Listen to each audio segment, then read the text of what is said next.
my compatriots in the Philippines and the world. Today is a sacred prophetic day, June 17, 2026. As you can very well see, I am here beside our beloved Superintendent of the so-called Rodriguez Rizal Pamitinan Protected Area Management Board, headed by the Department of Environment and Natural Resources. Superintendent Sosima Bersamira Belen has been with me through the years, from the beginning. And we are now in the so-called Pamitinan Protected Landscape Biodiversity Office.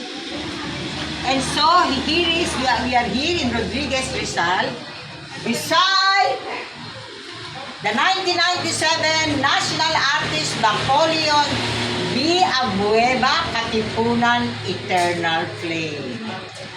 This, to my mind, is the spiritual shield of the Philippines for the world. And this 1997 Katipunan Eternal Flame stayed in the prophetic Pamitinan Cave, Katipunan Covenant Cave, to keep alive honor and holiness of the Filipino race. Why is this important? This Katipunan Eternal Flame, designed by national artist Napoleon B. Abueva, was lighted by the present Sacred Prophetic Secretary Juanito Victor C. Remulla Jr. This he lighted as Vice Governor in Cavite in 1997. So this traveled in Luzon, Visayas, and Mindanao. And so now,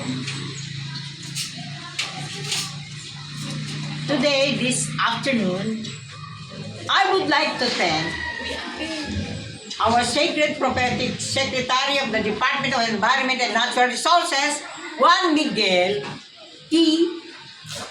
Cuna, because on June 10, 2026, when I attended the June 10, 2026 anniversary of the Department of Environment and Natural Resources, I was also welcomed generously, hearted by Assistant Secretary to the Secretary, Office of the Secretary, Hiro B. Masuda, also Foreign Assistance Projects, and Liaison for Visayas. So now, I am here because when I wrote to Secretary Juan Miguel Cuna with my YouTube video entitled Blessed Mother Thanking Secretary Juan Miguel Cuna, I wrote to him that I will have a presentation on June 17, 2026 in the Pamitinan Protected Area Management Board. And now let us hear from my beloved Superintendent Belen to say what is the action of the Pamitinan Board. On my proposal regarding the so-called Pamitinan Philippine Prophetic Light for the world. Good day.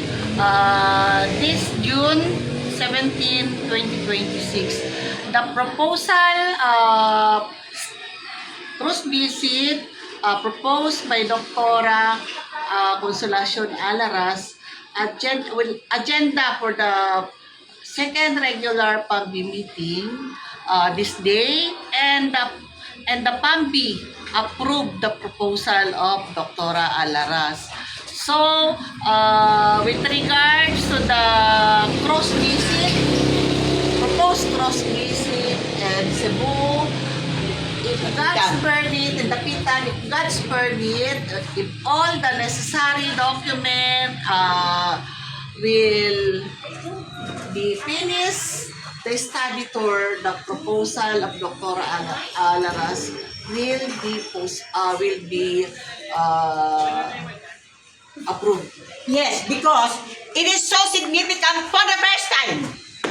What I've been telling abroad, whenever I prepare for the State of the Nation address, one day, there will be a Philippine president who will have a State of the Nation address, not just ordinary, but a sacred prophetic. And so now, we have His Excellency President Ferdinand Romualdez Marcos Jr.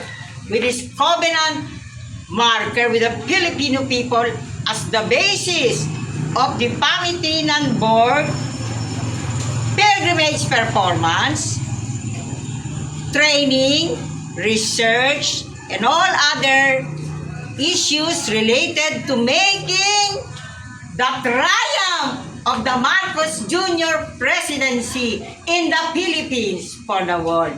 Again, let me thank my National Global Network, above all, the Department of Environment and Natural Resources, and also Secretary John B. Cremullo Jr.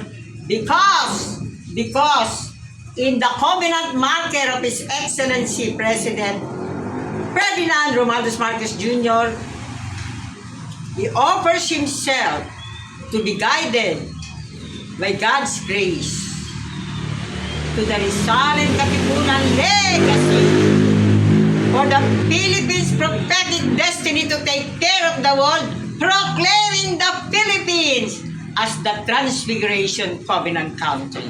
Amen. Ano kaya?